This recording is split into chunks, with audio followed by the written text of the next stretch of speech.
अस्सलामुअलैकुम dear students, मैं हूं मोहम्मद आतिफ याकूब और उम्मीद करता हूं कि आप सब बखैर आफियत होंगे। आप मुझसे पढ़ रहे हैं क्लास दहम की फ़िज़िक्स और क्लास दहम की फ़िज़िक्स में हम अपनी किताब का चैप्टर नंबर 3 यानी कि यूनिट नंबर 12 ज्योमेट्रिकल ऑप्टिक्स पढ़ रहे हैं। ज्योमेट्रिकल ऑप्टिक्स की थ्योरी भी पढ़ ली, जायज़ा सवालात भी देख लिए, आला तसव्वुराती सवालात भी देख लिए। अब बारी है हिसाबी सवालात की। ये हिसाबी सवालात आज शुरू करेंगे और आज मैंने जो ये प्लान किया है कि आज आपकी मशक के पहले 2 हिसाबी सवालात यानी कि 12.1 और 12.2 ये हल करेंगे। आम तौर पे ये जो न्यूमेरिकल्स हैं चैप्टर नंबर 12 के, ये बच्चों को बड़ा डराते हैं। बच्चे बड़ा देख के कंफ्यूज सा हो जाते हैं कि इसमें हमने कन्वेंशंस क्या यूज़ करनी है, पॉजिटिव कब यूज़ करना है, नेगेटिव कब यूज़ करना है, फोकल लेंथ पॉजिटिव कब लेनी है, फोकल लेंथ नेगेटिव कब लेनी है, इमेज रियल कब बनेगा, इमेज वर्चुअल कब बनेगा। तो ये सारी चीज़ बच्चों को बहुत ज़्यादा कंफ्यूज करती हैं। लेकिन आपने बड़े इन्हमाक के साथ, बड़ी तनदही के साथ मेरे लेक्चर्स देखने हैं, तो आपके जितने भी कन्फ्यूजन्स होंगी, आपके जितने भी शकूक व शुबहात होंगे, ये सारे ऐसे गायब हो जाएंगे। तो ये सारी चीज़ें सीखने के लिए आइए चलते हैं अपने लाइट बोर्ड की जानिब। तो स्टूडेंट्स, मैं आज बाकायदा आगाज़ करूँगा हिसाबी सवालात चैप्टर नंबर 12 के। उसको शुरू करने से पहले आपको ये बताता चलूँ कि ये न्यूमेरिकल थोड़े से डिफरेंट हैं। जिस तरह से हमने चैप्टर नंबर 10 और चैप्टर नंबर 11 में बड़े आसानी से हमने न्यूमेरिकल्स का डाटा लिखा और डाटा लिखने के बाद मतलूब लिखा और हल की जानिब बढ़ दिए, लेकिन यहाँ पे हमें डाटा लिखते हुए उन कॉन्सेप्ट्स को अपने जहन में रिकॉल करना है जो कि हमने पूरे चैप्टर के दौरान पढ़े हैं। मिरर के लिए क्या कॉन्सेप्ट पढ़े और लेंसेज के लिए क्या कॉन्सेप्ट पढ़े, इन सब का जहन में होना बहुत ही ज़्यादा अहम है। हमने साइन कन्वेंशंस पढ़ी हैं, मुरवजा इलामात पढ़ी हैं कि फोकल लेंथ कब पॉजिटिव होगी, कब नेगेटिव होगी, इमेज का फासला कब पॉजिटिव लिया जाएगा, कब नेगेटिव लिया जाएगा। तो अगर आपने डाटा लिखते हुए ये बात जहन में ना रखी और इसी तरह से डाटा जिस तरह से दिया गया है उसी तरह से लेके चलते रहे, तो ऐन मुमकिन है कि आप गलती करें और आप अपने नंबर से हाथ धो बैठें। तो आपको हर स्टेप मैं समझाता भी जाऊंगा, जिस स्टेप पे तवज्जो की ज़रूरत होगी उस पे ज़ोर भी दूंगा। आपने जहन नशीन करने हैं वो सारे के सारे टिप्स, वो सारे के सारे ट्रिक्स जो मैं आपको ये सॉल्व करते हुए समझाता चला जाऊंगा। तो चलें, तरीका वही अपनाएंगे, अबारत पढ़ेंगे, दिया गया डाटा लेंगे, मालूम क्या करना है वो चीज़ देखेंगे और किस तरह से हल करना है वो भी मालूम करेंगे। तो चलें स्टेटमेंट पढ़ते हैं। स्टेटमेंट में ये कहा जा रहा है कि एक कन्वेक्स मिरर है, यानी कि यहाँ पे जितने भी कॉन्सेप्ट्स हम अप्लाई करेंगे वो कन्वेक्स मिरर के लिहाज से होंगे। उसके सामने 10 सेंटीमीटर पर पड़े हुए जिस्म की एक इमेज बनती है और वो मिरर के पीछे 5 सेंटीमीटर पर बन रही है। मिरर की फोकल लेंथ क्या होगी? तो चलें डाटा लिखने की कोशिश करते हैं, लेकिन उससे पहले मैं डायाग्राम भी बता देता हूं आपको बना के, ताकि चीज़ों का समझना आसान हो जाए और जो कॉन्सेप्ट्स हैं वो भी रिवाइज हो जाएं। हम जानते हैं कन्वेक्स मिरर की ये खूबी है कि कन्वेक्स मिरर की अंदरूनी सतह गैर हमवार होती है और बैरूनी सतह इंतहाई पॉलिश्ड और हमवार होती है। इसका मतलब ये है कि ये बैरूनी सतह से आने वाली वेव्स को रिफ्लेक्ट करेगा कुछ इस तरह से।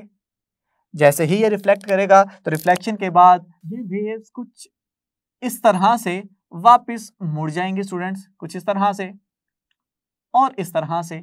अब हम जानते हैं कि कन्वेक्स मिरर के अंदर फर्ज करें कि जिस्म कुछ इस जगह पे पड़ा हुआ है और हम जानते हैं कि रेज यहाँ पे एक्चुअली मीट नहीं कर रही, और हम जानते हैं कि इमेज तो सिर्फ और सिर्फ उसी वक्त बनेगा जब रेज किसी एक पॉइंट पर सिमट जाएंगी। तो इन रेज को मिलाने के लिए मैं फर्ज करता हूं कि इन सारी की सारी रेज को पीछे की जानिब एक्सटेंड कर देता हूं कुछ इस तरह से स्टूडेंट्स। अब जिस पॉइंट पे ये मीट करेंगी, मिलेंगी, मैं कहूंगा कि इस पॉइंट पे ऑब्जेक्ट इमेज बना रहा होगा, यानी जिस्म इमेज बना रहा होगा। ये जो इमेज होगी चूंकि रेज के हकीकतन मिलने की वजह से नहीं बन रही, तो मैं कहूँगा कि ये जो इमेज है ये वर्चुअल इमेज होगी। तो चलें अब हम डाटा लिखते हैं। डाटा में कहा गया है कि कन्वेक्स मिरर के सामने 10 सेंटीमीटर पर कोई जिस्म पड़ा हुआ है और हम जानते हैं कि जिस्म का फासला डिनोट किया जाता है P के जरिए, और ये हम लिख देंगे कितना है जी 10 सेंटीमीटर, और इमेज कहाँ बन रही है 5 सेंटीमीटर के फासले पे। और ये जो मैंने अभी कहा कि इमेज वर्चुअल बनेगी, ये चीज़ हाईलाइट होगी कि ये मिरर के पीछे बन रही है। अगर तो मिरर के सामने बनती तो हम कहते इमेज रियल है, अब चूंकि मिरर के पीछे बन रही है तो अब बनने वाली इमेज वर्चुअल होगी, और वर्चुअल इमेज को हम हमेशा मनफी निशान के ज़रिए जाहिर करते हैं। तो ये तवज्जो मैंने आपकी दिला दी कि किस तरह से किस जगह पे आपने नेगेटिव साइन लगाना है। फिर कहता है कि इस मिरर की फोकल लेंथ क्या होगी, तो हमें मतलूब क्या चीज़ है,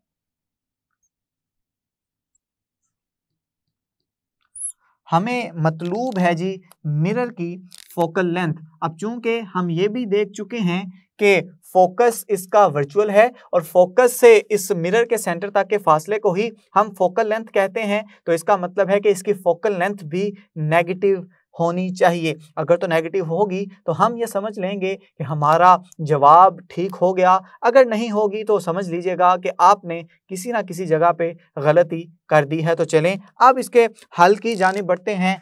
हल की हेडिंग दे देंगे, हम वो फार्मूला लिखेंगे जो कि हम पढ़ के आए हैं। मिरर का फार्मूला हमने ये पढ़ा है कि 1/f बराबर है 1/p जमा 1/q। वैल्यूज दर्ज करेंगे, फोकल लेंथ की वैल्यू तो मालूम करनी है, तो इसको तो इसी तरह से लिखा रहने देंगे।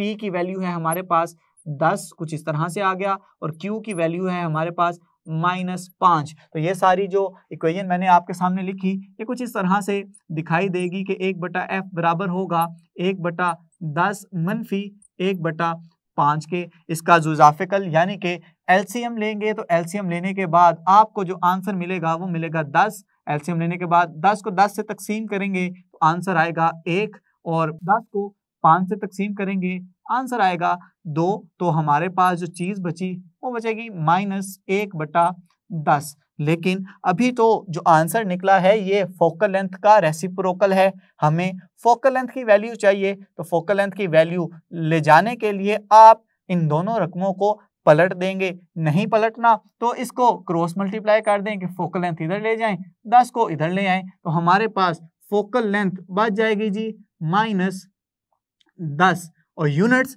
जो कि हम लेते आ रहे हैं इस पूरे न्यूमेरिकल के अंदर वो सेंटीमीटर के अंदर ही हैं, तो हम सेंटीमीटर लिख देंगे। यहाँ पे अक्सर बच्चों को कंफ्यूजन ये होती है कि हमने जब भी न्यूमेरिकल सोल्व किया है, कोई एग्जाम्पल सोल्व की है, तो वहाँ पे जो यूनिट्स लिए हैं वो हमेशा कौन से लिए हैं, सिस्टम इंटरनेशनल यूनिट्स लिए हैं, लेकिन यहाँ पे सेंटीमीटर्स ले रहे हैं जो कि सिस्टम इंटरनेशनल यूनिट्स नहीं है।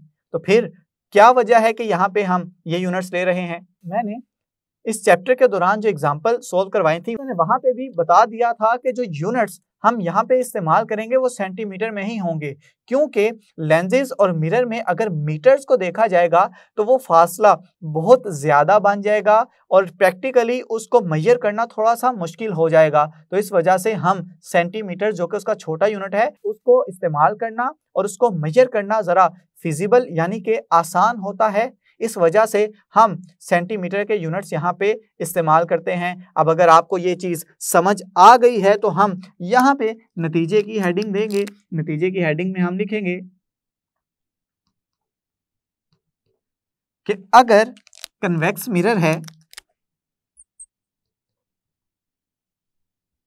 और कन्वेक्स मिरर के सामने जो जिस्म पड़ा हुआ है वो 10 सेंटीमीटर के फासले पर है, इमेज बन रहा है 5 सेंटीमीटर के फासले पे, और चूंकि मनफी है क्योंकि वर्चुअल इमेज बन रहा है हमने मनफी लगा दिया, तो इसकी जो फोकल लेंथ होगी वो होगी -10 सेंटीमीटर। और यही बात हमने फर्ज की थी ये बात हमने सोच ली थी, एक हाइपोथेसिस मफरूज़ा बना लिया था कि फोकल लेंथ मनफी होनी चाहिए, तो जवाब ठीक होगा। तो हमने जवाब नफ़ी में ही निकाला है, तो इसका मतलब है कि हमारा न्यूमेरिकल प्रॉब्लम बिल्कुल ठीक है। तो उम्मीद करता हूँ कि ये वाला न्यूमेरिकल प्रॉब्लम आपको समझ आ गया है। तो चलें मज़ीद बढ़ते हैं अगले न्यूमेरिकल की जानिब। जी तो स्टूडेंट्स, हिसाबी सवाल 12.2 की इबारत मैंने आपके सामने लिख दी है। हमेशा की तरह तकनीक एक ही होगी कि इबारत पढ़ेंगे, दिया गया डाटा अखज़ करेंगे, दिए गए डाटे के साथ क्या चीज़ पूछी गई है वो भी देख लेंगे और फिर तय करेंगे कि किस तरह से इसका हल करना है। स्टूडेंट्स चलें इबारत पढ़ लेते हैं। इबारत में लिखा गया है कि एक 30 सेंटीमीटर ऊंचा जिस्म, यानी कि यहाँ पे जिस्म की हाइट बताई जा रही है कि जिस्म की ऊंचाई कितनी है, वो 30 सेंटीमीटर है। वो कनकेव मिरर से 10.5 सेंटीमीटर के फासले पे पड़ा हुआ है। तो यहाँ पे एक बात तो तय हो गई कि यहाँ पे जो मिरर आएगा वो कनकेव आएगा। तो जितनी भी प्रॉपर्टीज, जितनी भी खसूसियात कनकेव मिरर की थी वो अपने जहन में ज़रा रिकॉल कर लें ताकि चीज़ों को समझना भी आसान हो जाए और साथ ही साथ चीज़ों को किस तरह से लेके चलना है वो भी आपको याद रहे। चलें आगे बढ़ते हैं। वो कह रहा है कि जी कनकेव मिरर से 10.5 सेंटीमीटर के फासले पे पड़ा है। अगर मिरर की फोकल लेंथ 16 सेंटीमीटर हो तो एक चीज़ आपने मालूम करनी है कि इमेज कहाँ बनेगी, और दूसरी चीज़ मालूम करेंगे कि इमेज की ऊंचाई क्या होगी, इमेज कितना लंबा बनेगा। तो स्टूडेंट्स चलें ये चीज़ करने के लिए पहले हम कनकेव मिरर देख लेते हैं कि कनकेव मिरर आखिर क्या होता है, इसकी क्या फंक्शनैलिटीज़ हैं। हम जानते हैं कि कनकेव मिरर ऐसे स्फेरिकल मिरर को कहते हैं कि जिसकी बैरूनी सतह गैर हमवार होती है और अंदरूनी सतह इसकी रिफ्लेक्टिंग होती है। हम ये जानते हैं, फर्ज कर लें कि ये इसके सेंटर से गुजरती हुई लाइन जो प्रिंसिपल एक्सिस है, अगर यहाँ से कुछ लाइंस आ रही हैं पैरेलल प्रिंसिपल एक्सिस और जैसे ही ये इससे टकराएंगी तो टकराने के बाद ये रेज जब रिफ्लेक्ट होंगी तो रिफ्लेक्ट होने के बाद किसी एक पॉइंट पे मिलती हुई दिखाई देंगी कुछ इस तरह से, यानी कि ये लाइनें, ये रेज हकीकतन मिल रही हैं। तो हम कहेंगे कि ये रेज हकीकतन मिलने की वजह से इसका जो फोकस है वो रियल फोकस होता है। अब बनने वाला इमेज क्या रियल होगा या वर्चुअल होगा? हम देख चुके हैं कि कनकेव मिरर रियल इमेज भी बनाता है और वर्चुअल इमेज भी बनाता है। चलें ज़रा जल्दी से हम चीज़ें रिकॉल करते हैं। रियल इमेज कब बनाता था स्टूडेंट्स? रियल इमेज वो तब बनाता है जब जिस्म फोकल लेंथ से दूर पड़ा हो, यानी कि जिस्म का फासला फोकल लेंथ से ज़्यादा हो। और अगर with in the focal length जिस्म रख दिया जाए, इसका मतलब ये है कि जिस्म का फासला फोकल लेंथ से कम है तो बनने वाला इमेज वर्चुअल होगा। अगर ये बात समझ आ गई, ये सारे कॉन्सेप्ट समझ आ गए, तो चलें अब देखें न्यूमेरिकल को हल करना कितना आसान होगा और आपको हल करते हुए यकीनन आप इसे एंजॉय भी करेंगे। चलें डाटा लिखते हैं। यहाँ पे पहले हेडिंग दे लेते हैं कि दिया गया डाटा क्या क्या है।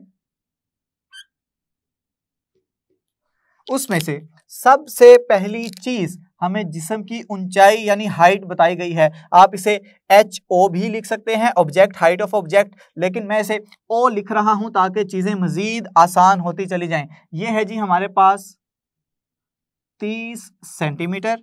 आगे बढ़ेंगे, कनकेव मिरर से 10.5 सेंटीमीटर के फासले पे पड़ा हुआ है, यानी कि जिस्म का मिरर से फासला, जिसको हम हमेशा P के जरिए लिखते हैं, वो है जी 10.5 सेंटीमीटर।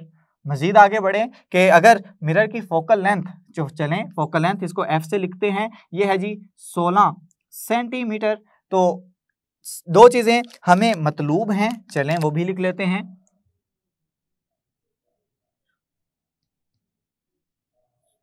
एक तो हमें ये पता होना चाहिए कि ये इमेज किस जगह बनेगी, यानी इमेज का मिरर से क्या फासला होगा, जिसको हम Q से लिखते हैं, और इमेज की ऊंचाई आप इसे आई भी लिख सकते हैं, आप इसे एच आई भी लिख सकते हैं, यानी हाइट ऑफ इमेज। तो ये दो चीजें मुझे मतलूब हैं। एक के साथ मैं ए लिख देता हूं सवाल के मुताबिक, दूसरे के साथ मैं बी लिख देता हूं सवाल के मुताबिक। स्टूडेंट्स अब देखें जरा, मफरूजा कायम करते हैं, क्या बनने वाली इमेज रियल होगी या वर्चुअल होगी। हम कंडीशंस पढ़ चुके हैं कि अगर ऑब्जेक्ट यानी कि जिस्म फोकल लेंथ के अंदर रखा जाएगा, यानी कि जिस्म का फासला फोकल लेंथ से अगर कम होगा तो बनने वाली इमेज वर्चुअल होगी। तो देखें यहाँ पे भी तो यही केस है, फोकल लेंथ है 16 सेंटीमीटर और जिस्म का फासला है 16 सेंटीमीटर से भी कम, यानी कि 10.5 सेंटीमीटर। तो हमने अपने जहन में एक चीज डेवलप कर ली कि यहाँ का जो आंसर आएगा वो इमेज एक तो वर्चुअल बनना चाहिए और वर्चुअल इमेज के साथ हमेशा मनफी का साइन आता है। तो चलें देखते हैं कि क्या हमारा ये जो मफरूजा है ये ठीक है। अगर तो ये निकल आया तो यकीनन हमारा जवाब बिल्कुल ठीक होगा। तो चलें हम हल की जानिब बढ़ते हैं। तो सबसे पहले तो हमें इमेज की लोकेशन फाइंड आउट करनी है कि इमेज किस जगह पे बन रहा है। तो उसके लिए मैं जो फार्मूला यूज करूंगा वो मिरर फार्मूला होगा। मिरर फार्मूला में हम कह देंगे 1/f बराबर है 1/p जमा 1/q। मुझे q निकालना है तो q को एक साइड पे कर देता हूं, p इसके साथ जमा हो रहा है तो इधर आके माइनस हो जाएगा कुछ इस तरह से। चलें वैल्यूज दर्ज करें। फोकल लेंथ की वैल्यू है जी 16 माइनस 1/p की वैल्यू है 10.5। हमने एलसीएम लेना है। एलसीएम लेने का आसान तरीका कि दोनों बटे के नीचे लिखी गई रकमों को ज़रब दे दें। अब देखें 16 से कैंसिल हो गया तो यहाँ पे बचेगा 10.5, ये 10.5 इस 10.5 से कैंसिल हो गया तो बचा 16। मजीद इसको सिंप्लीफाई करेंगे तो ये हमारे पास बच जाएगा 10.5 में से 16 को मनफी करेंगे तो आंसर आएगा मनफी 5.5 बटा इसको जब ज़रब देंगे तो आंसर आएगा 168। अब मजीद सिंप्लीफाई करना है, यहाँ पे वैल्यू आ गई है 1/q की, हमें चाहिए q की वैल्यू। तो इस रकम को उलट देंगे, मनफी का साइन वैसे का वैसे ही रहेगा, 168 बटा 5.5। कैलकुलेटर उठाएंगे और देखेंगे कि तकसीम करने से आंसर क्या आता है। तो आंसर आएगा जी हमारा 30.54 सेंटीमीटर। तो हम इस इमेज की पोजीशन यानी कि ये चीज़ पता चला ली कि जो बनने वाला इमेज है वो मिरर से कितना दूर होगा, 30.54 सेंटीमीटर दूर होगा। एक चीज़ तो हमने मालूम कर ली और साथ ही साथ स्टूडेंट्स इसका जो मनफी का साइन है ये चीज़ बता रही है कि जो इमेज है ये वर्चुअल बनेगी। अब एक चीज़ तो हमने निकाल ली, चलें दूसरी चीज़ भी निकाल लेते हैं। दूसरी चीज़ निकालने के लिए पहले बी की हेडिंग दे देंगे ताकि पता चल जाए कि यहाँ से दूसरी चीज़ का सलूशन शुरू होने लगा है। अब यहाँ पे हमने फाइंड आउट करना है कि इमेज की ऊंचाई कितनी है। उसके लिए फार्मूला आपको बताए देता हूँ। उसका फार्मूला है जी कि I/O बराबर है Q/P। अब आपने यहाँ से I निकालना है तो I के लिए फार्मूला एडजस्ट कर लें, Q/P।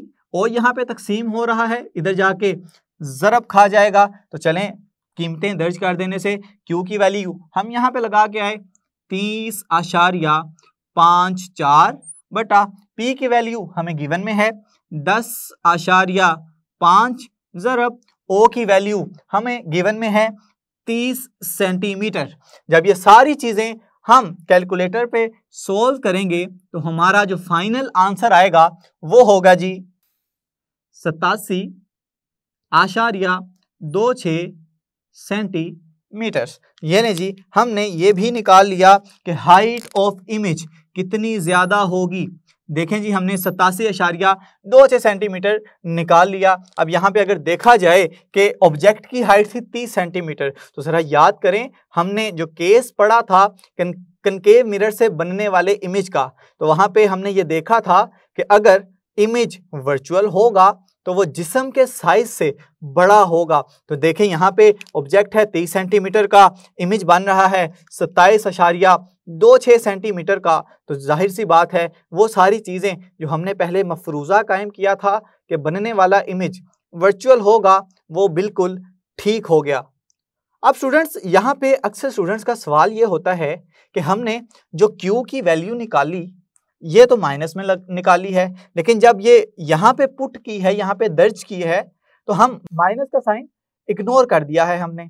ऐसा क्यों है स्टूडेंट्स? याद रखिएगा कि ये जमा या मनफी का साइन जो होता है ये सिर्फ इस बात को जाहिर करने के लिए होता है कि इमेज क्या रियल बना है या वर्चुअल बना है। मनफी का साइन ये नहीं है कि माइनस में इसकी कीमत जा रही है। मनफी का साइन सिर्फ ये बताने में मदद देता है कि इमेज क्या रियल बनी है या वर्चुअल बनी है। तो चूंकि यहाँ पे हमने ये चीज़ पता चला ली कि इमेज वर्चुअल बनी है, तो इस वजह से हम यहाँ पे Q के साथ मनफी का साइन नहीं लगाएंगे, क्योंकि हाइट कभी भी मनफी में नहीं होगी। अगर हम यहाँ पे मनफी का साइन डाल देंगे तो डेफिनेटली इमेज की जो ऊंचाई है उसमें भी नेगेटिव साइन आएगा, और ऊंचाई कभी भी नेगेटिव में नहीं ली जा सकती। तो ये दो वजह अपने जहन में रखिए। तो चलें, अब एक चीज रह चुकी है, नतीजा क्या अखज़ किया हमने यहाँ से। तो नतीजा की हेडिंग देंगे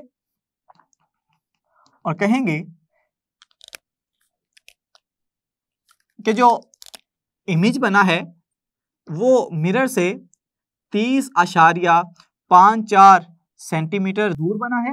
साथ ही साथ मनफी का साइन भी लगाएंगे जो बताएगा कि बनने वाला इमेज वर्चुअल होगा, और ये भी बता देंगे कि उस बनने वाली इमेज की ऊंचाई 87.26 सेंटीमीटर होगी। तो उम्मीद करता हूं कि आपको ये वाला न्यूमेरिकल भी समझ में आ गया है। स्टूडेंट्स, सिर्फ एक ही चीज़ है इसमें कि पहले ये चीज़ तय कर लें कि क्या कन्वेक्स मिरर पूछा गया है या कनकेव मिरर पूछा गया है। अगर पता चल जाए तो उसकी जितनी भी प्रॉपर्टीज़ हैं उसको अपने जहन में ज़रा घुमाएं, एक मफरूज़ा कायम करें कि हल किस तरह का होना चाहिए। तो जब हल आप करें उस मफरूज़े को फिर चेक करें, अगर वो ठीक हो गया तो इसका मतलब है कि आपका आंसर ठीक है। लेकिन अगर उसमें कोई चेंजिंग आ गई, आंसर चेंज आ गया आपके मफरूज़े के, तो डेफिनेटली आपने किसी ना किसी जगह गलती की होगी। तो एक एक पॉइंट को ज़रा चेक करते जाएँ, क्योंकि ये वाले जो न्यूमेरिकल हैं ये थोड़े से कॉम्प्लिकेटेड हैं, थोड़े से टेक्निकल हैं, तो इसमें बहुत ज़्यादा एहतियात की ज़रूरत होगी आपको। ये तो स्टूडेंट्स, आज की इस क्लास में हमने सीख लिया है कि 12वें चैप्टर के पहले 2 हिसाबी सवालात किस तरह से हल करने हैं। देखा, मैंने आपको कहा था ना कि अगर हम चीज़ों को बारी बारी लेके चलेंगे, स्टेप बाय स्टेप लेके चलेंगे, तो कोई भी चीज़ मुश्किल नहीं रहेगी। बात सिर्फ प्रैक्टिस की है, कॉन्सेप्ट्स क्लियर होने की है, और जब ये सारा कुछ हो जाएगा, प्रैक्टिस होती चली जाएगी, तो कोई भी चीज़ आपके लिए मुश्किल नहीं रहेगी। आज की क्लास में हमने हिसाबी सवाल 12.1 भी सीख लिया, 12.2 का भी हल सीख लिया। आने वाले लेक्चर्स में अगले न्यूमेरिकल प्रॉब्लम्स देखेंगे। तब तक के लिए अपना बहुत सा ख्याल रखें, अपने से ज़्यादा दूसरों का। खुश रहें, खुशियाँ बांटें। अल्लाह हाफिज़।